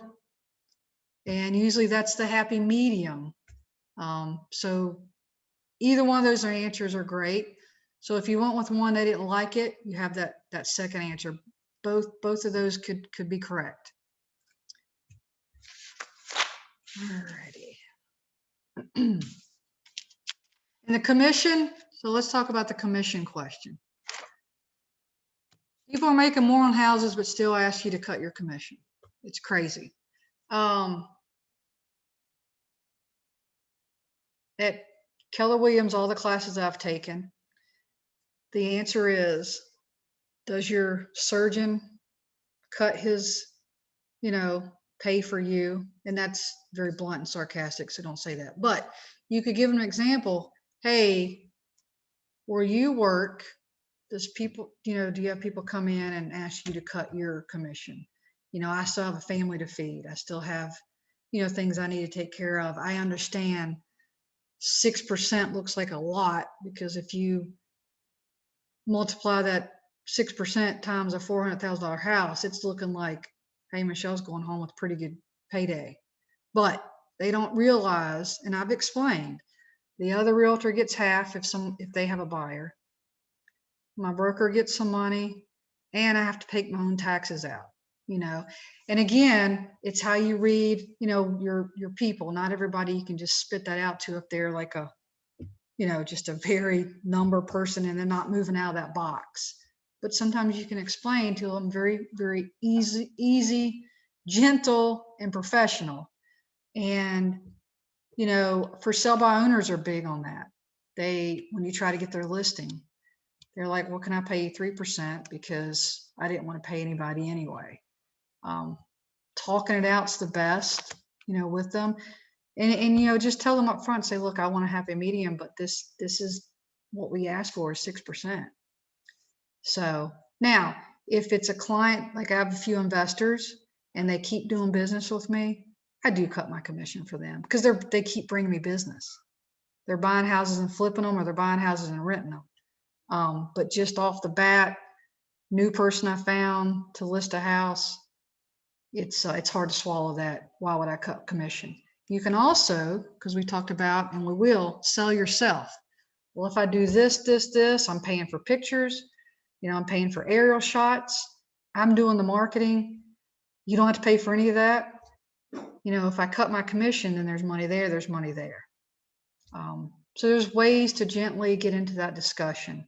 So anyway, we could talk about commission for a while, but those are the two biggest things. They always want the price higher and they want to know what the commission is. And then some people just go, hey, what is the commission 6? And then they're like, okay, yeah, they just asked that because they're making sure. All right, pre-listing goals. All right, pre-listing packet. Okay, George, this is another one I was going to refer to. The pre-listing packet would be in your toolkit, so I'm definitely going to get you that answer. I am going to write it on my hand. That way I won't forget. So the pre-listing packet is in your toolkit. You can also find one in Command, tweak it, where it's like your face, your information, things like that you want to put in it. We'll get to a few things that I would put in my pre-listing. I'm trying not to jump ahead with you guys. Supposed to get in groups, we can't do that. So why do you guys think a pre-listing packet is important? We kind of went over doing your homework, stuff like that. How does it affect your listing presentation? The pre-listing packet sets the stage for you to present the listing presentation, which contains specific information about the potential seller's home. The listing presentation contains your plan to market their home, the comps that you're going to pull. Has anyone done a CMA yet or played around with it? Yep. So that you want to make sure that's in there. And all the other information you need to show the seller you can help them achieve their goal, which, we're going to talk about the goals with them, prior to. The pre-listing packet contains information about selling a house generally so that they're ready to understand and accept your plan.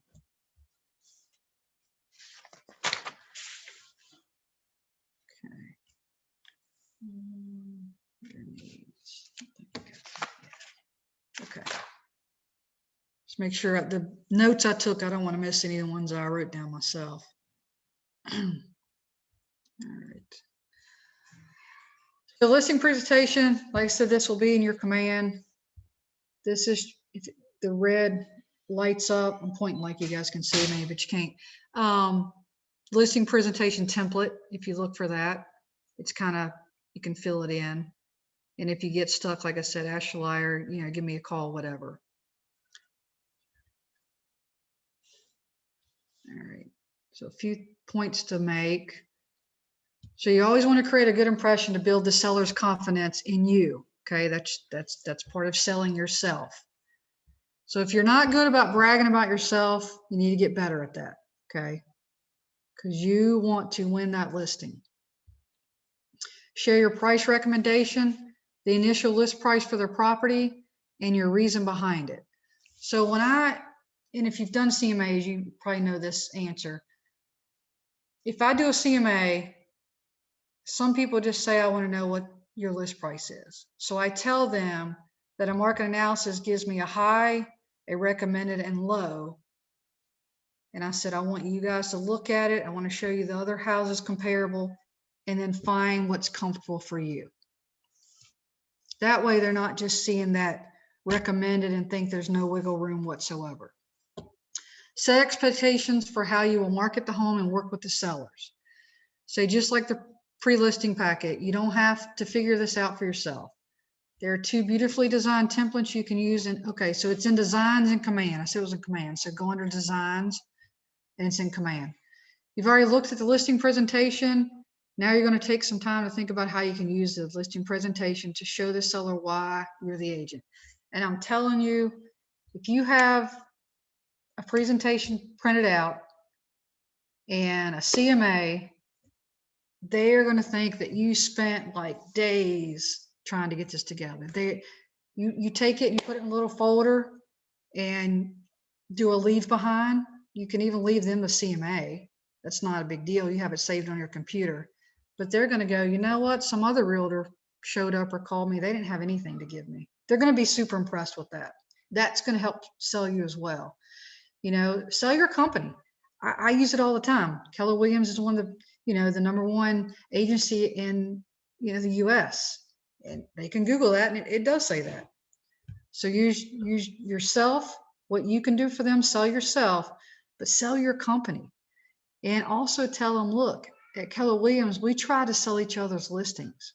So you don't just get me, you get the whole company in this area. And if you guys need to repeat any of that, I can, but write these points down and think about that. Because when you're trying to tell them, I'm going to take pictures and I'm going to do this and it's going to be on Zillow, every other realtor does that. There's going to be a sign in your yard and directional signs. That's all great, but sell them your company, sell them you, that what is different about you and your company. All right. We'll flip over to, if you guys have any comments, please yell them out. I don't want to monopolize all this talking.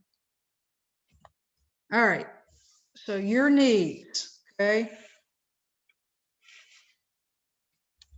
Real estate is about the relationship and building relationships. Okay. How can you help and offer to them? This sets the tone for future referrals, smooth transactions, etc.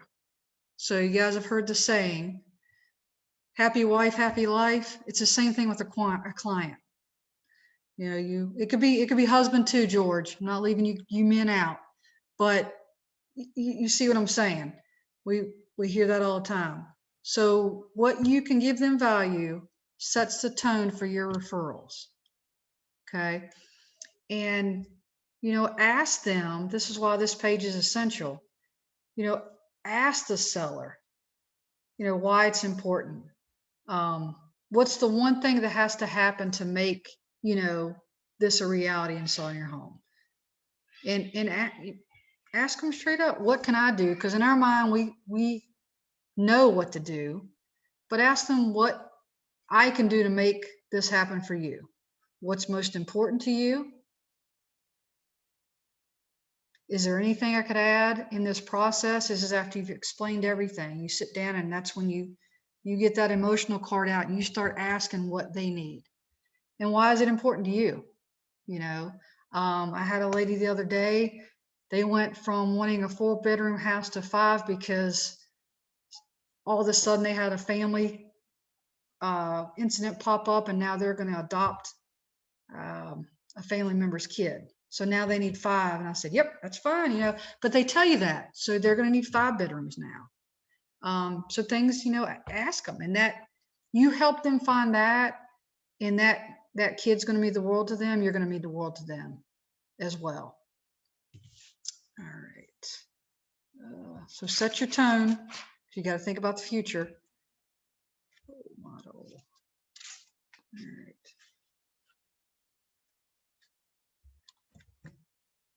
All right. So we don't have a listing presentation to actually look at and go over again. Zoom is very hard and we would have had to maybe add some slides or something like that. But what I want to ask you is, you as an individual, how would you go over the listing presentation with somebody? If you're sitting in their home, you brought all your paperwork you need, you know, walk me through how you would, and if anybody's done one, give me what you did. Marissa, you got anything? Yeah, I was gonna say, just, I guess it's probably after you've already talked to them and, set up a meeting and everything. Just let them know that you brought this information with you. You took some time to dig into their property and just did some reviews for them just to kind of have some basis for what their value actually is.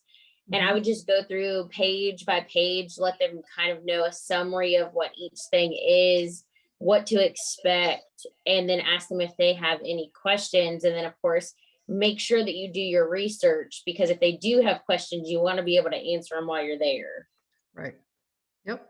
Nope. Very good. I mean, listing presentations sometimes, and it depends on the client.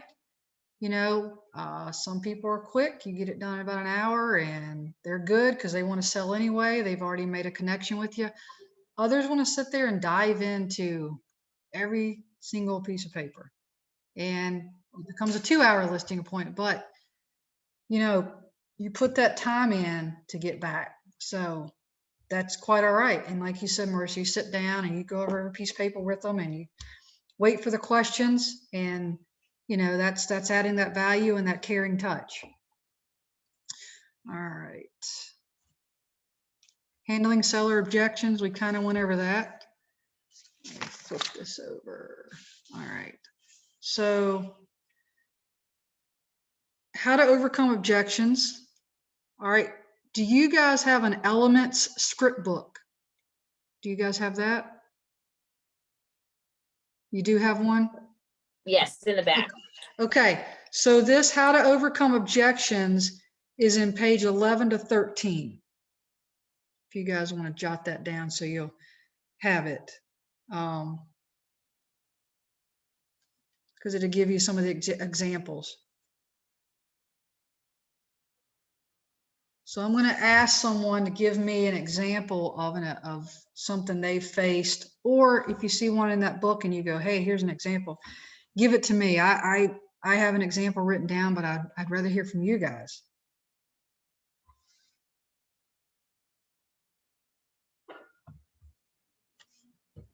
I like the one that says we need to think it over. Say that part again. The one that says it's seller objection number 2, it says we need to think it over. Yes, yes. Who wants to answer that? Yeah, let's see here. Let me go down and see. I wish I could see all y'all's names at once. Is it Chardrew? Is that how you say it? Drew. Chardrew. Okay, I'm that person. So I'm calling on you. I'm calling you out, but it's just us. There's no wrong answer. How do you think you would handle someone says, I need to think it over? And I know you guys are new, but I like to interact. That way I get to know you. I also did just flip to the page too, so. Yeah, go ahead. Mostly when you think it over, to think about the fact that the market is not guaranteed to stay at the condition that it's at. When you're listing a house right now, it's more likely to sell faster than those people have seen currently. Mm-hmm. So you kind of miss out that time frame. You might miss out on the amount of money you get in the house. That's true. That's a great answer. That's a great answer. And that's why they give you different examples, because when someone says that, I'm going to think it over, maybe you want to ask them why. Say, okay, I understand this is a big step. Real estate, selling, buying is one of the biggest things in your life that you'll do. Ask them, well, is there a reason, or is there something I didn't answer? And not in a pushy manner, because sometimes you want to do that because they want to talk husband and wife and not realtor there. So it doesn't always mean a bad thing.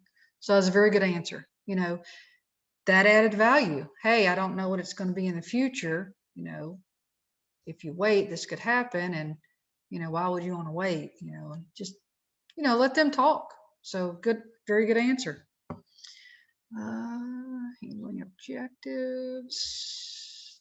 So, and we went over raising list price. That was my example. I wrote that down earlier. All right. The listing appointment. All right. The listing appointment is the time to show off all of your hard work. You've done the background. You've thought about how you can add value. You know the neighborhood. You know you have the comps. Show off all your hard work and get the listing.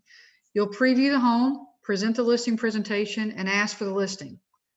This is your time to shine. Again, if you're someone that is not good about talking yourself up, learn to do it.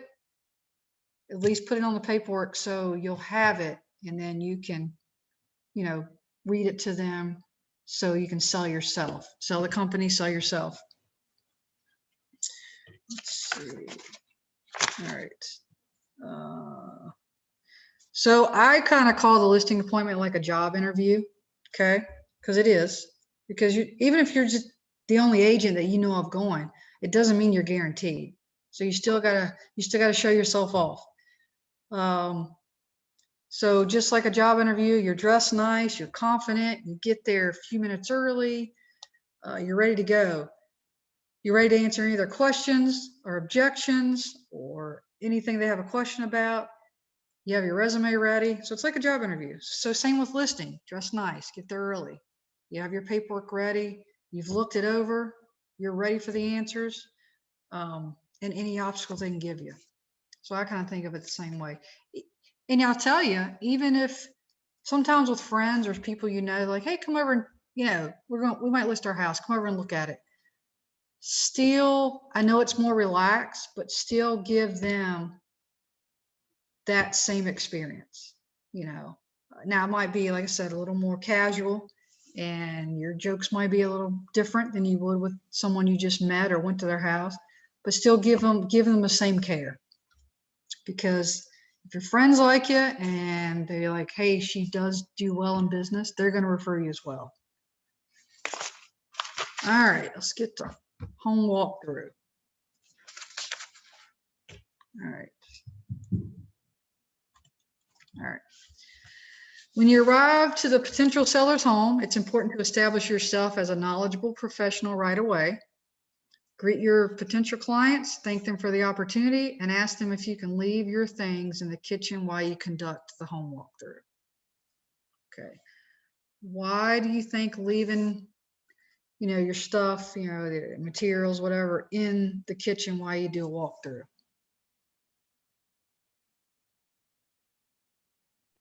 It shows them you're not rushed.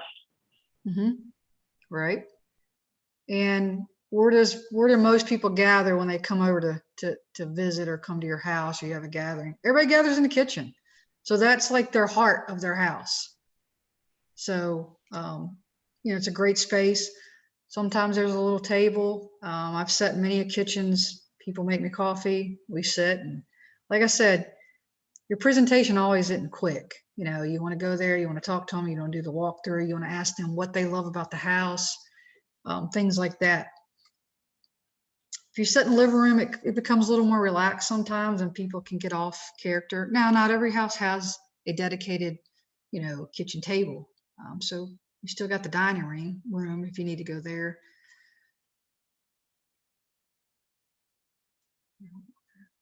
All right, so Ignite suggests, if you can, try to convince them to let you do the walkthrough by yourself.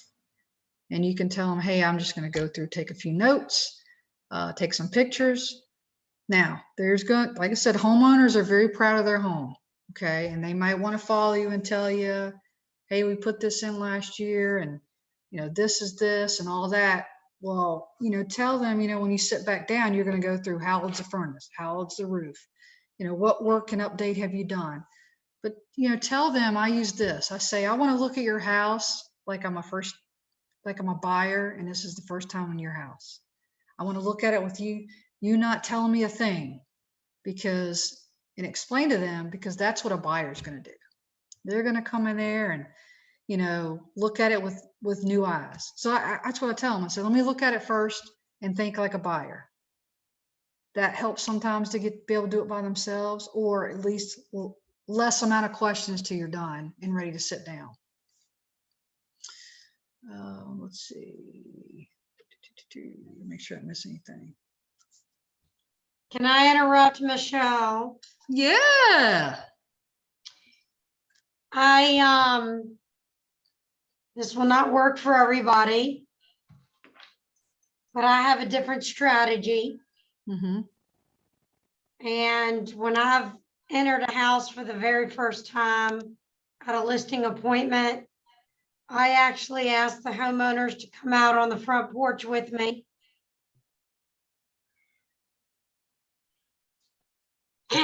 They're like, what? And then when I can get them on the front porch, I'm like, listen, I'm gonna give you each a little notepad. Here's a pen. I'm Alice with Keller Williams, and I'm here to look at your house, but I'd actually like you to walk through this house with me, and I want you to pretend like you're buyers and jot down a couple of notes while we're looking at this home for the first time. Please pretend you've never seen this house.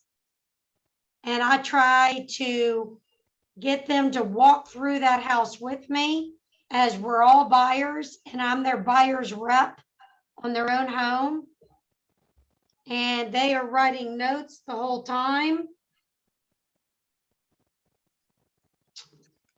And then we go back to that kitchen and we sit down, and they have completely forgotten that this is a listing appointment. They're very engaged to all the stuff they put on their notepad. I don't have to hurt their feelings because they've written down notes, and I ask them both, or if there's one, or whoever's there selling the house. And I'm like, based on your notes that you were taking as a buyer, is this house ready to be put on the market today? Michelle, I've done this 50 times, if not 60. The answer has never been yes. Mm-hmm. Not one time has it been yes. Mm-hmm. And then I ask them why. Hold on, I gotta mute.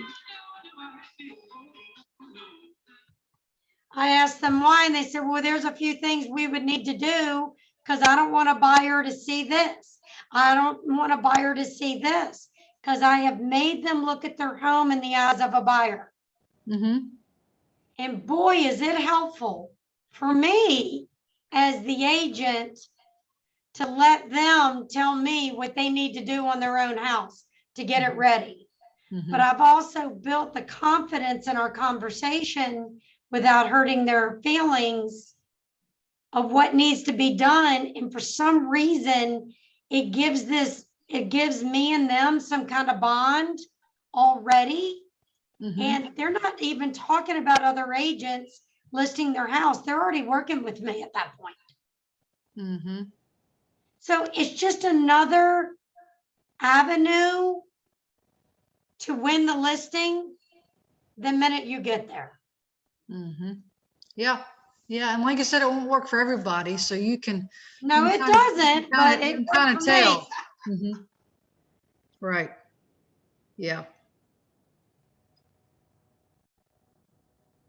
But so I'm not exactly sure, I guess, in the traditional sense with Ignite saying, try to do Yeah. the walkthrough without them.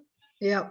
I guess I'm a non-traditional realtor. Well, and that's why I keep hinting you guys tweak it your way, because I'm teaching from the book, and it's recorded and want to do it right. But same thing. Sometimes you can't, help if people follow you around, or like you said, if you can explain to them what you're looking for and they can go through. Because sometimes you get there and they're like, we already know things that need to be done. Can you walk through it and tell me? So it really depends on the situation. Yeah. But that's another thing to think about. So awesome. Yeah. You still there? You still there, Alice? I am. I'm on my Keller Williams corporate calls, so I'm trying to multitask. All right. So we're going to pause this home walkthrough. I want to find this question out before I leave. There's supposed to be a toolkit they can look in. Do you know how we get that? Putting you on the All spot, the Al. resources should be at the back of the book. But let me see where it is. Yeah, a couple of people had asked, and I don't have the book, or All right, hold on. I'd help you, but I want to make sure I get this answer for them. Okay.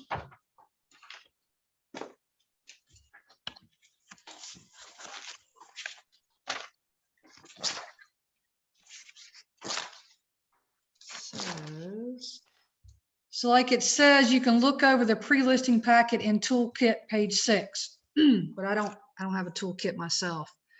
All right, hold on.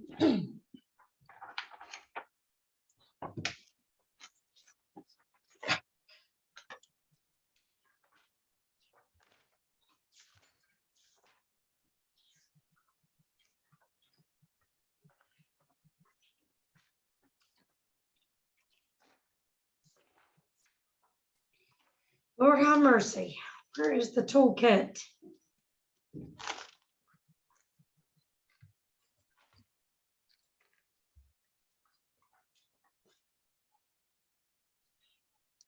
What does it say, Michelle? Toolkit? Yeah, it says in this one, it's on page 9 where it says pre-listing packet. It says participants to read over the pre-listing packet in toolkit on page 6 in the participant guide.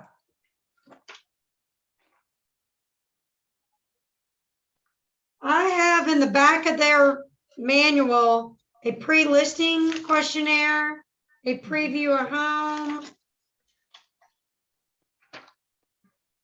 walkthrough forms.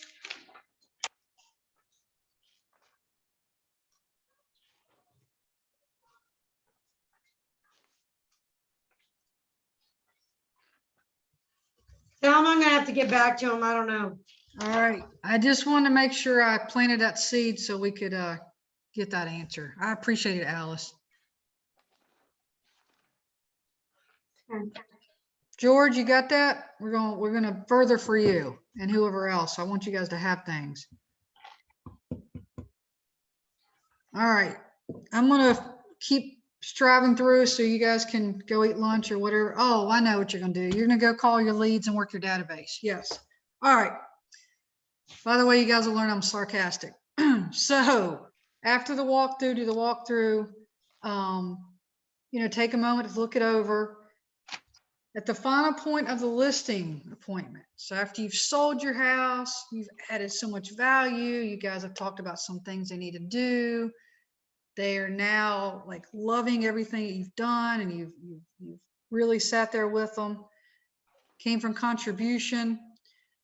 You want to close the deal, okay? So explain at the final point of the listing appointment is getting the seller to sign with you. It's okay when you're done. I mean, most of the time they will say, if they're not going to say, hey, we need to wait and talk about it, they may say, okay, our timeline is this. When can you get the paperwork done? Or when can we get this on the market? How long do you think it will take? That kind of gives you, okay, I pretty much got it. And then you say, okay, I can do the paperwork, and I can come back and you sign it, or however you'd like to do it. We can go over the contract together. I suggest always taking the paperwork with you, because if they say we will sign right now, go for it. Get that thing signed. If they said, hey, can you give us till Wednesday? We want to make sure everything is off the counters like we talked about and it's picture ready. Can you come back Wednesday? Yes, Mr. and Miss Seller, I will have everything done. I'll have my photographer set up and I'll be back Wednesday. Thank them for their time. Ask them if there's anything else that they didn't ask about. All right, let's go to recaps. We've done a lot of recapping today. Are there any ahas, anything that stuck out in your mind today? Any new mindsets with listing? I know Alice brought up that point. And, sometimes too, it's called pre-listing for a reason. I've gone out, looked at one, and then come back and we sit down again and go through everything together. I take the paperwork in case. Sometimes it happens as a two-step. So if there's anything I can help with you or give you any ideas or, what do I do? I'll be glad to talk to you guys about it individually. You can always call me. But is there anything anybody has today or anything that really stuck out as an aha or any questions? No, you guys are ready to go. I get it. I get it. It's enough of me. I know. All right. So if you guys do think of something, please reach out to me. Just call my phone. We went over the goals to set your career on fire in the first one. So you have it, 10 contacts, 10 conversations, 10 handwritten notes, 10 home previews. Went over scripts. Do not call. And then your success list as well, what you need to do. And the old Survey Monkey. So before I leave, I hope that I made some sense for you. I know without a contract in front of you, if you haven't done one, it's hard to think about that. If you guys need help on a CMA, you need help with a presentation, you want to role play, script read, please reach out to me. I don't mind. Any questions? You guys don't have any questions? I think we are done with these 2 segments of Ignite. And thank you guys seriously for your time. Spending your time here tells me you really want to invest in yourself. So that is it. I appreciate you guys. Shalaya, we are done.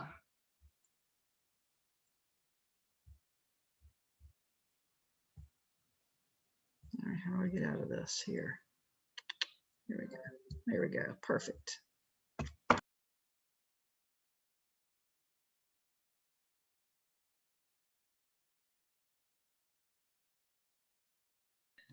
Maybe